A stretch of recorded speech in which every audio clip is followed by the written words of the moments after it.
وصحبه أجمعين. ففهمنا سليمان كلا آتينا حكما وعلما وسخرنا مع داود الجبال يسبحن وكنا فاعلين. يا حي يا قيوم يا رب موسى وهارون يا رب إبراهيم يا رب محمد صلى الله عليه أجمعين. اللهم ارزقنا فهما وحكمة والعقل وحفظ برحمتك يا أرحم الراحمين. اللهم افتح علينا فتوح العارفين وارزقنا فهم النبيين والعلماء العاملين حفظ المرسلين وإمام المتقين برحمتك يا أرحم الراحمين. Alhamdulillah, syukur kita kepada Allah Subhanahu wa taala kerana pada malam ini kita dipertemukan lagi dan dipanjang umur oleh Allah Subhanahu wa taala dalam ibadah dan bertaat kepada Allah Subhanahu wa taala. Dan kita bersyukur kerana kita termasuk dalam golongan orang yang fadlullah, orang yang mendapat kelebihan kurniaan daripada Allah. Laisa bifadlin illa bifadlid din wa amalus salih. Tidak ada yang lebih. Orang yang lebih itu ialah orang yang mengamalkan ilmu agama Allah dan mereka yang beramal amal salih. Maka itulah orang yang lebih disebut oleh Rasulullah sallallahu alaihi wasallam. Alhamdulillah. Pada malam ini kita sambung lagi kitab kita ini. قال المؤلف رحمه الله تعالى ونفعنا بعلومه وعلمنا في الدارين يا رب العالمين. Syahdan. Adapun taubat itu sah dengan 3 syarat. Jadi musannif rahimahullah taala buat mari lafaz syahdan. Syahdan ini mari maksudnya tambahan kata. Tu maknanya poin pula juga, cuma nak lari sikit saja. Itu maksud panggil syahdan. Nak cerita tentang taubat juga, tapi ini nak lebih pergi kepada yang dalam fikir. Panggil perkara yang mesti buat hak ni.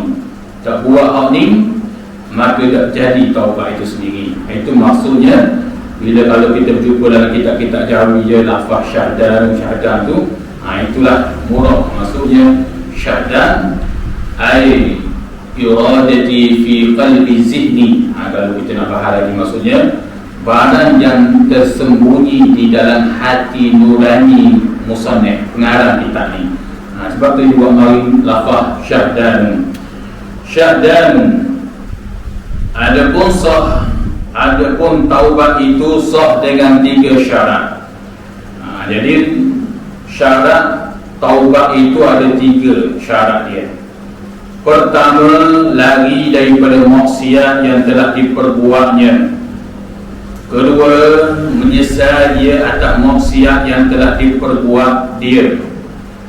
Ketiga, mencita-cita ia bahawa tiada kembali kepadanya selama-lamanya dengan kuat citanya.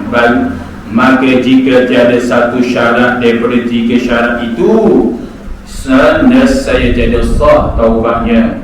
Qal musannif rahimahullah ta'ala. Jadi syarat nak taubat ni, syarat nak panggil nak balik pada Allah, kita nak balik hati pada Allah. Sebelum kita Allah Subhanahu wa ta'ala balik kita kepadanya, yakni dimasuk di alam barzakh, alam kubur, maka kita nak balik pada Allah di atas dunia lagi. Itu nak balik hati kita ni. Orang panggil perkataan taubat, mai perkataan taba, yakni kembali. Buat salah pada Allah, nak balik pada Allah. Itu maksudnya taubat. Maka syahadat nak kembali pada Allah ni, nak taubat pada Allah ni, dia kena ada 3 syarat. 3 syarat. Maka dengan 3 syarat inilah barulah seseorang itu dikira sebagai taubat yang benar-benar, ataupun dikatakan taubat nasuha. Taubat nasuha betul-betul tu benar, panggil taubat yang bersih sungguh.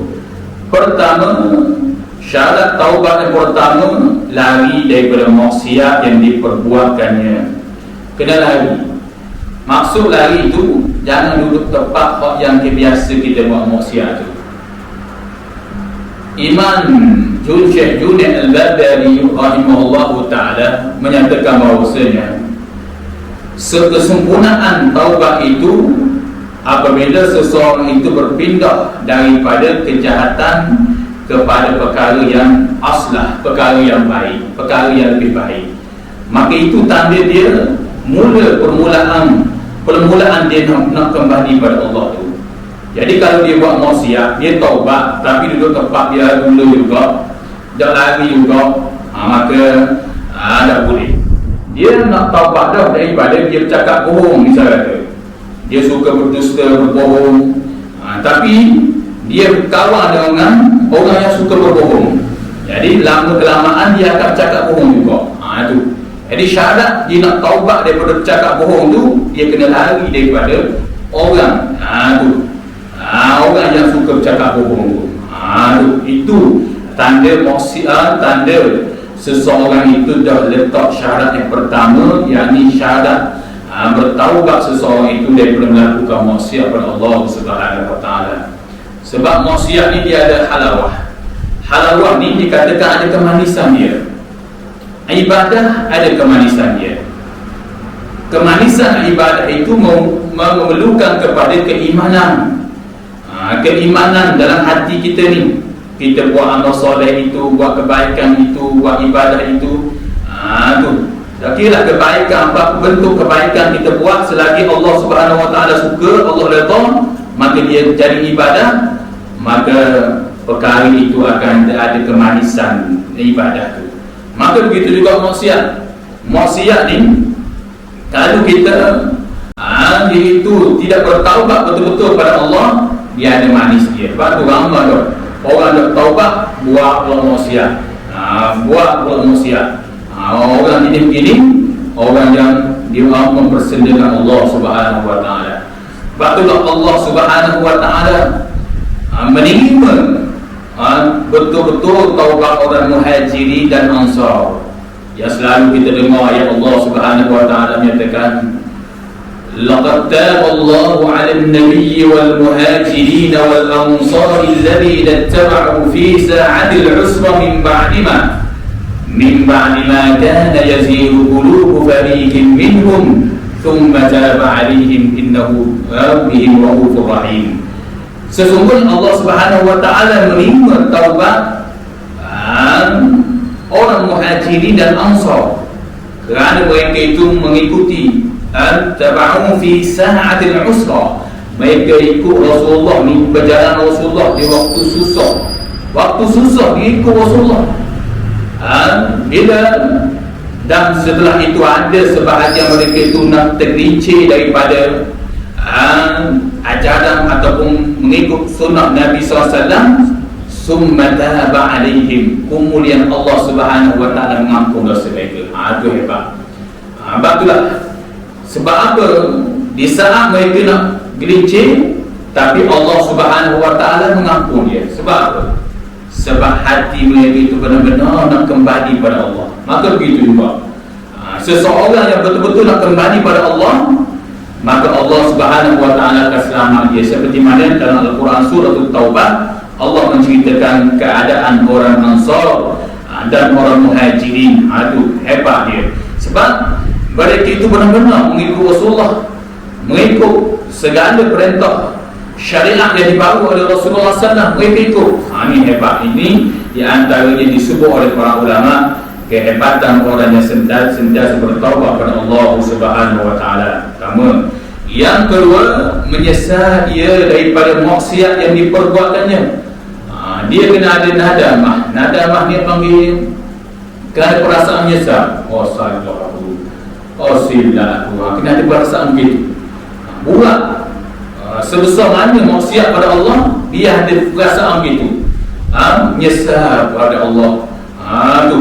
Bila ada perasaan rasa menyesal, rasa bersalah tu, kata Nabi SAW sabda dalam hadis yang diriwayatkan Imam Baihaqi fil Awsat, menyatakan bahawasanya orang itu diri dia menyesal tu Allah Subhanahu wa taala sudah ampun. Diri menyesal, diri dia menyesal saja tu, nadamah tu, Allah Subhanahu wa taala sudah ampun dosa dia. Apatah lagi dia betul-betul menyesal, dia kembali kepada Allah Subhanahu wa taala sungguh. Jadi yang kedua ni mesti menyesal di atas berbuat maksiat pada Allah. Kerana diri menyesal itu adalah diri yang disuruh oleh Allah Subhanahu wa taala sebelum seseorang itu menyesal ketika dia berada di alam barzakh. Nauzubillah min zalik. Maka menyesal di atas dunia ini, menyesal ini selamat lagi, boleh balik pada Allah Subhanahu wa taala. Ketiga, lari daripada maksiat yang diperbuatnya. Yang kedua, dia kena lari daripada maksiat yang diperbuatkannya. Itu maksud lari itu iaitu yang ketiga, tahap itu yang pertama. Yang kedua, yang ketiga, mencita-cita ia bahawa tiada kembali kepadanya selama-lamanya dengan kuat cita-citanya. Yang ketiga, dia kena ada cita-cita, ada azam. Ada azam, betul-betul lah hati dia tu, kamu buangkan maksiat kali ni. Biar ada cita-cita. Kalau dia betul-betul cita-cita sungguh gitu, kalau dia terkena maksiat, maka Allah Subhanahu wa taala mengampun dosanya. Sebab dia cita-cita betul, dalam hati dia betul-betul nak buat dalam maksiat. Ini hebat. Yang ketiga ni, itu mencita-cita. Dan dia dikatakan juga tulul amr, iaitu panjang angan-angan. Maksudnya kalau panjang angan-angan dalam bertaubat kepada Allah Subhanahu wa taala, nak kembali pada Allah, maka dibolehkan. Diboleh. Hak yang tak bolehnya panjang angan-angan, hak dalam soal lain. Hak tu tak boleh. Kalau panjang angan-angan kita nak balik pada Allah, kita nak kembali betul-betul pada Allah, maka itu diboleh. Hak yang tak boleh, hak yang selalu kita dengar apa? Syair dalam bahasa Arab disebut, ya nafsu qad arifaka al-wahil wa azallahil khatbul jalil fala habba ya nafsu la yal'ab bika al-amru tawil. Wahai diri, ingatlah kamu bahawasanya hidup ini akan berakhir. Jangan kamu dipermainkan dengan angan-angan yang panjang, angan-angan yang tidak ada kesudahan. Itu tidak boleh.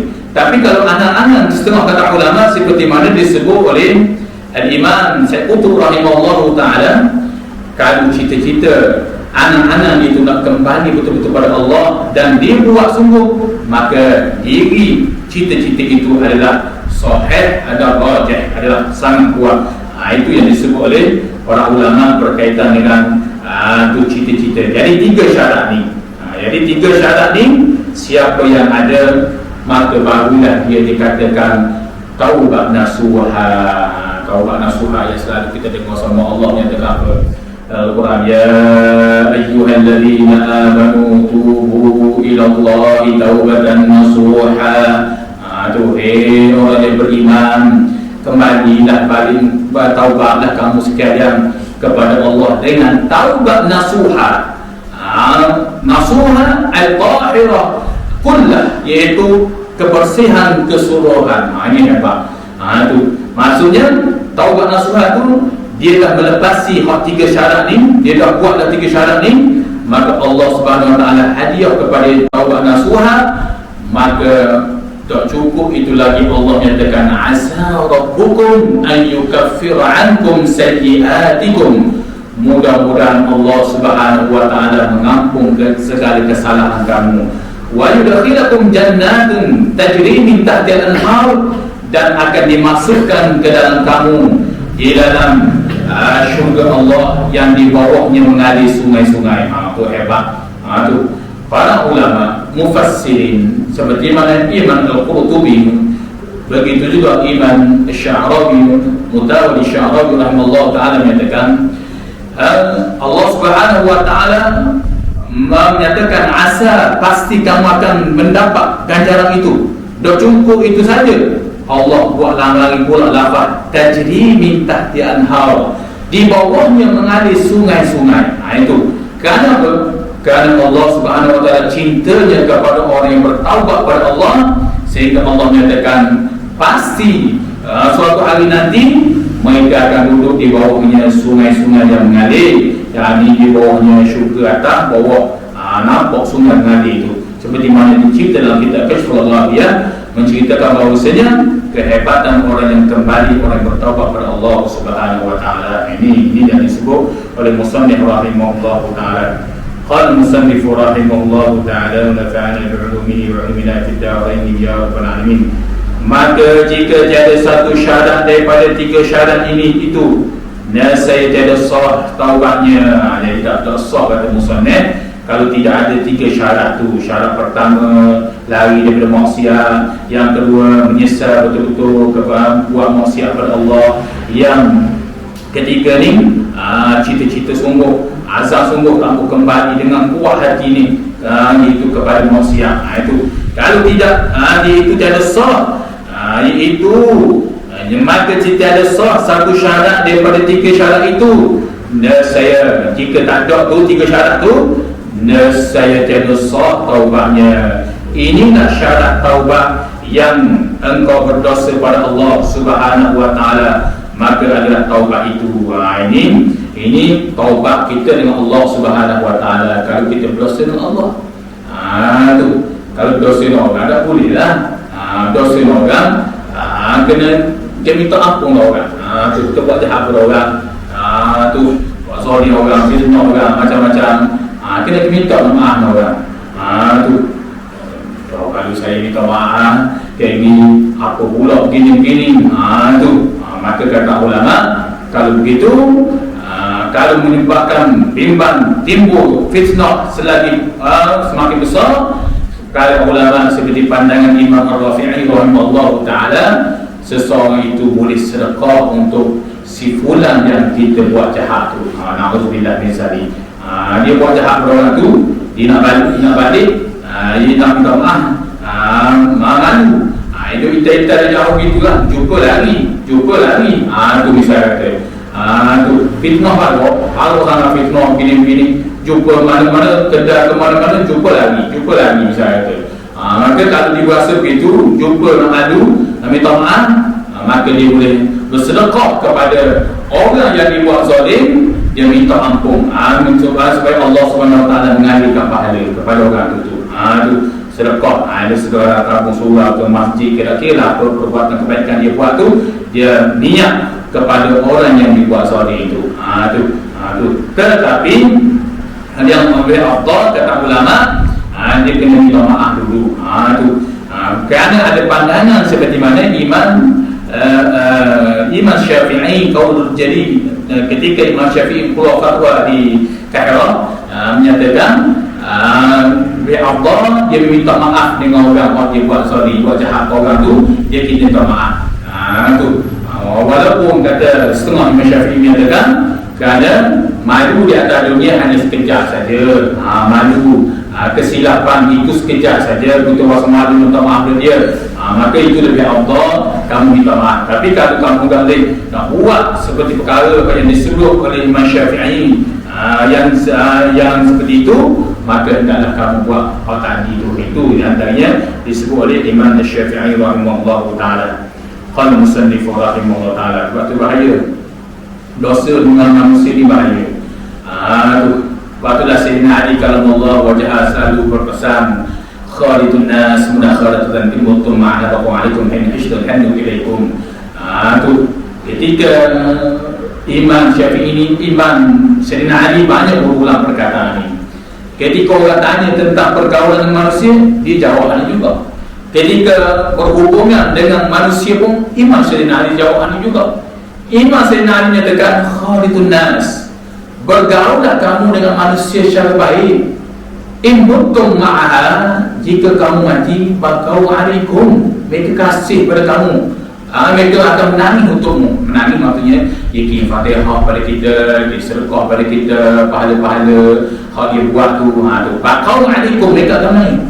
Wa in hishtun, jika kamu masih hidup, hannu ilaikum, mereka kasih kepada kamu, mereka sayang pada kamu. Ini hebat. Itu Batu Sayyidina Ali ketika dalam berbicara berkaitan dengan iaitu berkaitan dengan hubungan dengan manusia ni, iaitu Sayyidina Ali selalu berkata begini, khalidun nas, bergaulah kamu dengan manusia dengan cara baik.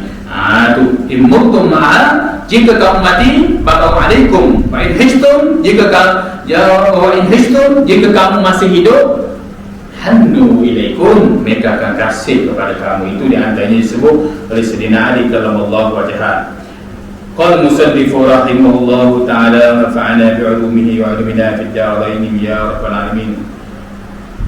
Wajib pada seseorang yang telah berbuat dosa dengan dalilnya, jadi dalil Al-Quran yang menyatakan taubat balik pada Allah ni kena selalu, dan hadis Nabi sallallahu alaihi wasallam, maka setengah daripada firman Allah Subhanahu wa taala menyatakan tubu ilallahi jami'an ayyuhal mu'minun, taubatlah olehmu kepada Allah, baliklah kamu pada Allah segala orang mukmin. Hei orang mukmin, Allah Subhanahu wa taala menyatakan ayyuhal mu'min.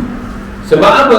Isyarat kepada ayyuhal mu'min, tidak diisyarat kepada ayyuhan nas, tetapi diisyarat kepada ayyuhal mu'min kerana sifatul taubatul dabbus salihin, kerana sifat taubat itu adalah sifat orang mukmin. Itu dalil seperti mana disebut oleh Imam dalam kitab Imam Ibnu Katsir rahimahullahu taala. Sebab itulah Allah Subhanahu wa taala sebut ya ayyuhal mu'minun, wahai orang-orang beriman, baliklah kamu pada Allah secara keseluruhan.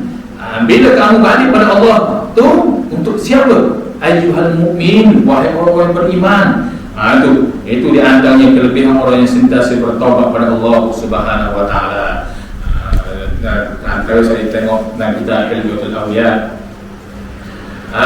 kelebihan orang yang sentiasa bertaubat kepada Allah Subhanahu wa taala dinakal oleh al-Imam Abu Hasan Asy-Syadzili al-Ashqa awliya'nya. Dia menyatakan ada beberapa kelebihan orang yang sentiasa balik pada Allah, taubat pada Allah, istighfar sama pada Allah, astagfirullahalazim, dia istighfar ke, dia bertaubat, dia rasa bersalah semua, dia istighfar pada Allah, kembali pada Allah, taubat ni. Imam Hasan Asy-Syadzili menyatakan ada beberapa kelebihan Allah Subhanahu wa taala kurniakan kepada dia di dunia lagi. Pertama, Allah Subhanahu wa taala akan memberikan itu ketenangan pada jiwa dia. Orang yang sentiasa bertaubat pada Allah ni, Allah beri ketenangan jiwa. Ketenangan jiwa yang telah kita sebut sebelum ini adalah rezeki yang paling besar sekali. Tu yang kita telah sebut sebelum ni, rezeki paling besar.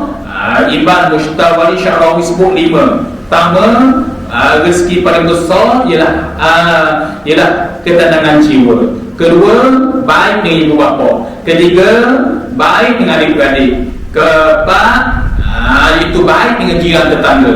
Kelima, itu harta benda, wang, ringgit, kereta dan sebagainya. Itu harta yang disebut Imam Sya'rawi. Tapi orang yang sentiasa bertaubat pada Allah ni, iaitu Al-Imam Sya'rawi, Al-Imam Abu Hasan Asy-Syadzili al-Ashqa awliya menyatakan di antaranya Allah beri ketenangan jiwa dia, tenang jiwa dia. Dia suka taubat pada Allah, istighfar semua pada Allah. Tu berusaha jaga hubungan dengan manusia, berusaha jaga lebih-lebih lagi hubungan dengan Allah Subhanahu wa taala. Dia istighfar kepada Allah. Di antara lagi disebut oleh Abu Hasan Asy-Syadzili al-Ashqa awliya, sama juga. Ibrahim ada hamba sebut ini juga, Syekh Ibrahim ada hamba sebut ini juga. Di antara lagi ialah Allah Subhanahu wa taala akan memelihara keimanan dia. Keimanan dia itu tidak boleh dijual beli. Tak boleh dijual beli keimanan dia.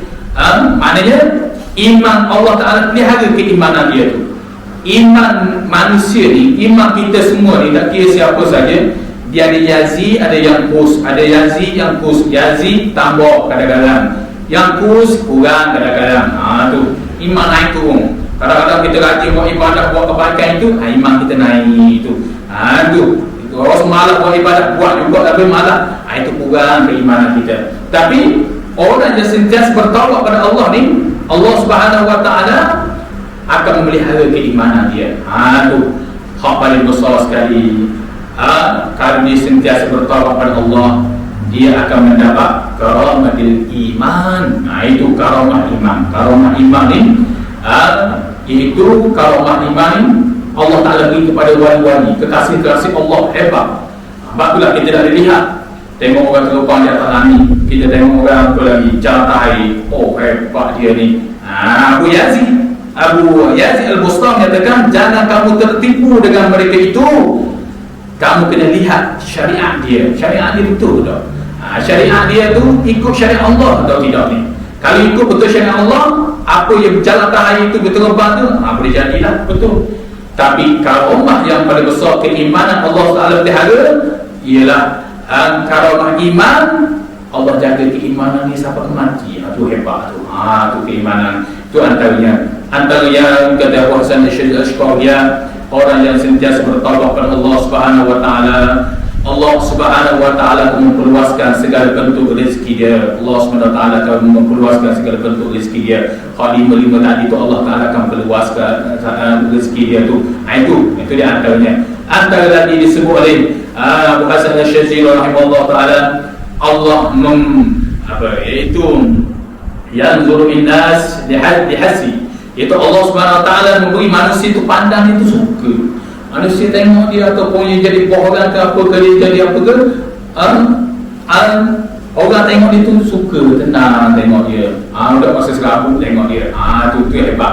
Allah Subhanahu wa taala beri. Tu dia sama juga. Imam Syekh Abu Hasan Asy'ari Al-Ashqa'i, dia sama juga dengan orang yang buat baik pada ibu bapa. Orang buat baik ibu bapa begitu juga. Orang tengok dia tenang tu. Orang buat baik dia tenang, orang tengok dia tu orang baik pada ibu bapa. Dia sama juga dengan orang yang suka bertaubat pada Allah. Allah Subhanahu wa taala akan beri pandangan manusia itu tenang. Tu tengok dia. Antara lagi disebut oleh Abu Hasan Asy'ari, antaranya lagi ialah Allah Subhanahu wa taala akan mempermudahkan segala ibadah dia. Jadi nak buat ibadah tu dia jadi dah rasa malas. Tu hebat. Tu mudah. Dia nak buat ibadah. Hada ibadatul azim. Itu kata Imam Abu Hasan Asy'ari, ibadah yang besar-besar Allah Taala beri kepada dia. Tu hebat. Sebab dia suka taubat, ibadah yang besar-besar. Apa kita tengok ibadah besar? Bangun waktu subuh, sembahyang sunat subuh, waktu besar tu. Jadi hak payah itu jadi mudah dia. Apa lagi? Sembahyang tahajud, hak payah itu jadi mudah bagi dia. Seorang suka bertaubat pada Allah Subhanahu wa taala. Apa lagi? Hak besar-besar pahala tu. Hak ganjaran yang jelas daripada hadis Nabi sallallahu alaihi wasallam, kalau besar-besar jadi mudah Allah Taala beri pada dia. Ini hebat. Ini antara dinakal oleh Abu Hasan Asy'ari Al-Ashqa'i. Tu. Tapi kalau pandangan Imam Fakhruddin Ibn Asad dalam memperbahaskan hadis Nabi SAW berkaitan dengan taubat, dia ambil perkataan Sayyidina Abu Bakar. Dia kata man lam yarzuq wa lam yadri. Man lam yarzuq wa lam yadri. Maksudnya bila orang tanya tentang kelebihan taubat ni, orang suka bertaubat kepada Allah, dia kata apa? Man lam yarzuq wa lam yadri. Siapa yang tidak merasai, dia tidak akan tahu. Sebab hak tu. Abu Bakar Siddiq dalam menceritakan tentang ilmu kerohanian, ilmu hakikat. Sebab Rasulullah ni bukan semua sahabat Rasulullah ajar tentang ilmu hakikat ni. Rasulullah ajar ada sahabat ni. Jadi orang yang suka bertaubat, yang kata itu Fakhruddin Ibn Asad, iaitu Allah Subhanahu wa taala beri kepada dia man lam yarzuq wa lam yadri. Siapa yang tidak merasai, dia tidak akan tahu. Maksudnya dia kena bertaubat dulu. Kalau dia bertaubat pada Allah, dia akan tahulah iaitu begitu banyaknya Allah Subhanahu wa taala memberi kebaikan pada dia. Itu banyak. Itu antaranya. Kalau Imam Nawawi dia nakal bahawasanya orang yang suka bertaubat pada Allah, Allah akan memberi kesudahan dia baik, mati dia baik, dan Allah Subhanahu wa taala akan memperluaskan 70 zira'an, 70 hasta kuku dia akan di luar. Kuku kan kita tak tahu banyak biasa kenapa sempit badan tubuh, tapi 70 zira'an, 70 hasta diperluas kuku orang yang sentiasa bertaubat kepada Allah. Itu hebat.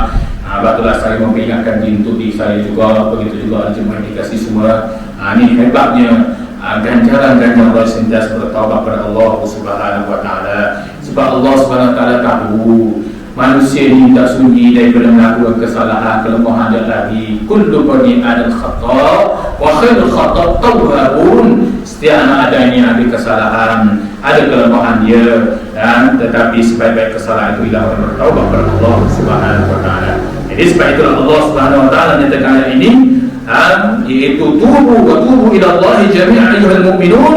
Taubatlah olehmu kepada Allah, segala orang mukmin. Allah Ta'ala sebut orang mukmin, kerana ini salah satunya sifat orang mukmin, perangai orang mukmin sentiasa suka bertaubat kepada Allah Subhanahu wa taala. Orang munafik tak ada ciri begini. Orang munafik dia buat salah, dia buat cakap bohong ke, menipu ke, macam-macam dia buat. Ada puasa nak minta maaf ke, nak minta ampun ke, tu ya, ada sifat begini. Tak ada menyesal bagi dia orang-orang munafik ni, na'udzubillah min dzalik. Tapi orang mukmin, Allah Subhanahu wa taala akan gerak hati dia ni sentiasa nak balik pada Allah. Itu hebat. Mudah-mudahan Allah Subhanahu wa taala termasuk kita dalam golongan ini. Itu di antaranya. Adapun jika ada dua, qala musannif rahimahullahu taala, adapun jika ada adapun jika ada dosa murid pada manusia, baru nak cerita dosa dengan manusia pula ni. Tu dosa dengan manusia ni.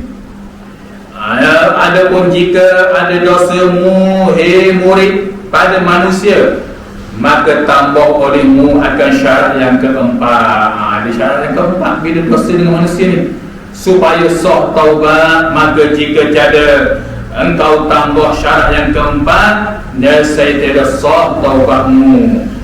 Dan jika banyak engkau perbuat ibadat sekalipun, maka jika ada dosamu itu mengumpat, maka syarat taubat itu bahawa engkau minta izin orang yang engkau umpat. Jika ada engkau dapat hidupnya, maka jika mati ia, atau tiada engkau dapat tempatnya, nescaya dapatlah engkau baca qul huwallahu ahad 3 kali. Ni hebat ni. Ini dosa dengan manusia, na'udzubillah min dzalik. Bila dosa kita dengan manusia ni, bila tak kira lah dosa dengan manusia ni macam-macam. Kadang-kadang dengan lidah kita, kadang-kadang lidah kita orang terasa, tu perbuatan kita orang terasa sebabkan perbuatan kita, lidah kita ni, batulah disuruh sentiasa jaga. Tu batu Rasulullah SAW, idza asbaha banu Adam, bila bangun saja anak Adam, di semua anggotanya akan mengadu belaka. Dia kata, iaitu dia kata, ya nisa wahai lidah, jika betul ittaqillah wa innahu ma'ana, takutlah kamu pada Allah. Kita tak dengar lah. Kalau kita dengar begitu, apa ni, kita kejut dengar. Kalau lidah, kalau kita dengar anggota kita begitu, tapi bangsa maknawi Allah tak buka hijab. Ini hadis yang sahih. Pada tiap-tiap waktu pagi, bila kita bangun, kata Rasulullah SAW, lidah akan berpesan. Semua anggotanya akan berpesan pada lidah. Dia kata, wahai lidah, jika takwalah kamu pada Allah, jika betul kamu, betullah kami. Jika bengkok kamu, bengkoklah kami. Sungguh. Kalau lidah bermasalah, hai muka nak mana? Muka nak amat nak tak mana? Lidah, disebabkan lidah kata orang, jadi kaki, tangan, dah sedap dah.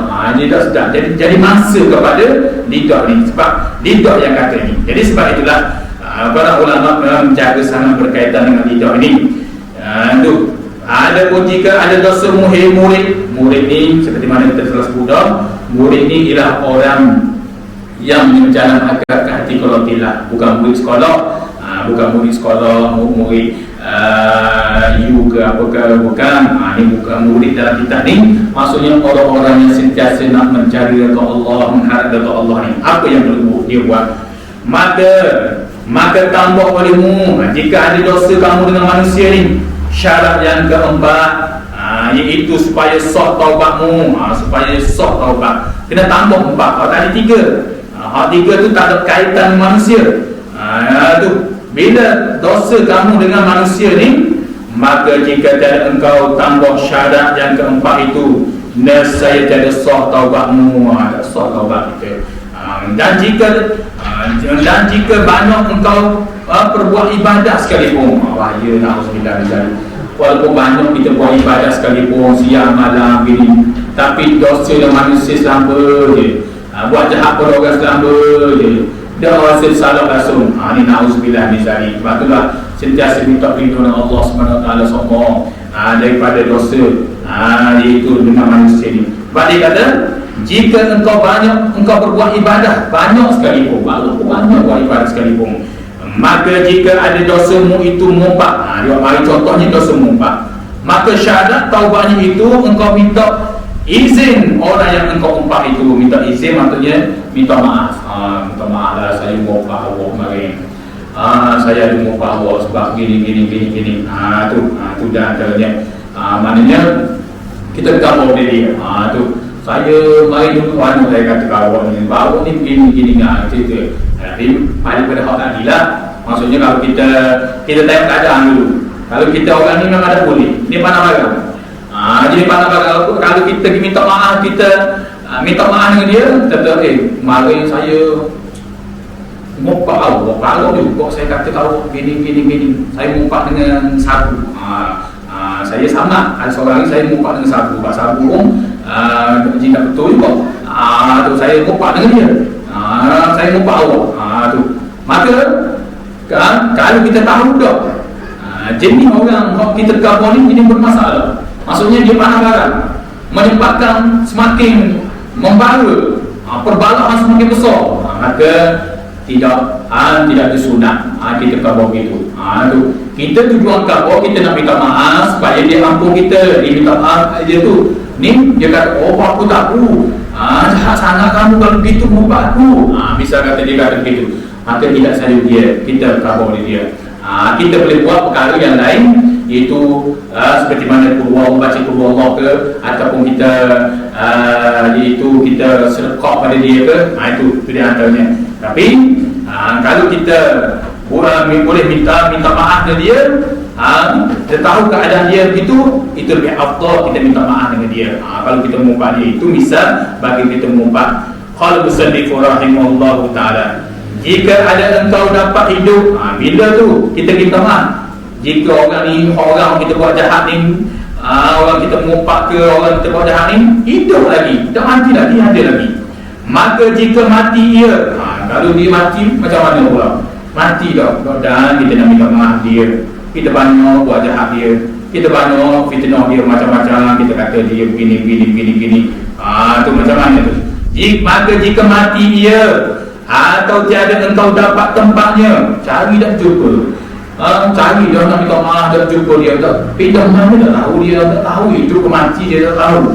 Tu nescaya, ni jawapannya, nescaya dapat engkau baca qul huwallahu ahad 3 kali. Engkau baca kepada dia qul huwallahu ahad 3 kali, baca qul huwallahu, sedekah kepada dia. Itu kan dalam setengah kitab ni. Setengah pandangan Syekh Abdul Salam, dia mengatakan engkau sedekah apa bentuk sedekah, engkau niat pahala ngadi kepada orang yang hak mati dah tu, hak yang kita buat jahat pada dia, kita buat ni na'udzubillah min zalik ni, tu na'udzubillah. Maka hak gitu, kalau dia mati atau belum jumpa dia hidup mana, dan engkau sedekah pahala akan orang yang diumpat itu. Jadi engkau sedekah baca qul huwallah. Para ulama Imam Ghazali menyatakan qul huwallah paling kurang 100 kali. 100 kali qul huwallahu ahad Allahu samad lam yalid wa lam yulad. Baca 10 kali, 100 kali sedekah pada dia. Itu di antaranya cara kita nak minta maaf dengan orang yang yang telah dia buat jahat itu.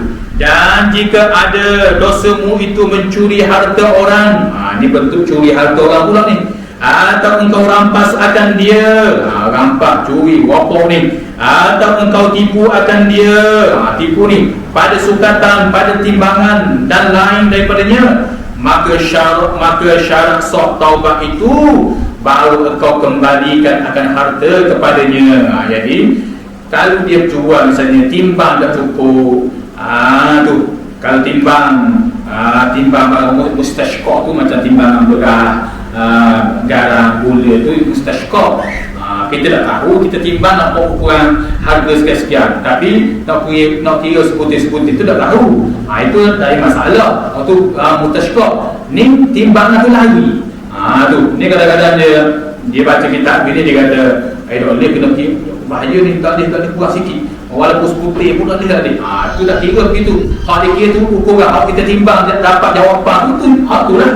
Ni orang ni kurang ni pada timbangan dia, curi ke, rompok ke, dah kira lah.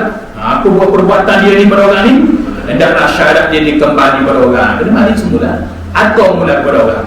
Atau pula kalau kita nak pulang pada orang tu, curi basikal misalnya dia. Curi basikal atau basikal orang sama dengan dia tu. Sebab sama.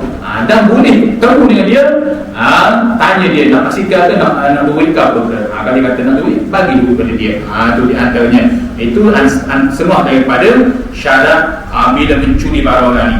Maka jika tidak engkau dapat orang itu, cari kita misalnya curi barang orang ni, timbangan orang ni, curi barang-barang orang ni, nak kembali, dia nak kembali dah jumpa orang tu mana ni, kerana iaitu sematinya, iaitu kerana sudah matinya. Misal kata sudah mati dah nak balik barang dia, atau tiada engkau ketahui tempatnya, tak jumpa tempatnya, maka dapatlah engkau beri sedekah dengan qadar harta yang engkau curi itu akan segala fakir, dan niat olehmu akan bayar jika engkau dapat orang itu, atau engkau iaitu engkau dapat harta orang itu. Qala musannif rahimahullah ta'ala, jika tu lafazan itu. Jadi kalaulah nak berulang balik, seseorang itu curi basikal orang, misal kata contoh dia curi basikal orang, curi motor basikal orang, maka dia cari orang tu dah mati dah, tak ada, dah mati dah. Dia pun alam barzah dah. Maka bila begitu dia kena sedekah. Kalau harga motosikal tu dalam 5,000, maka dia kena sedekah pada orang tu 1,000 juga. Tu pahala tu.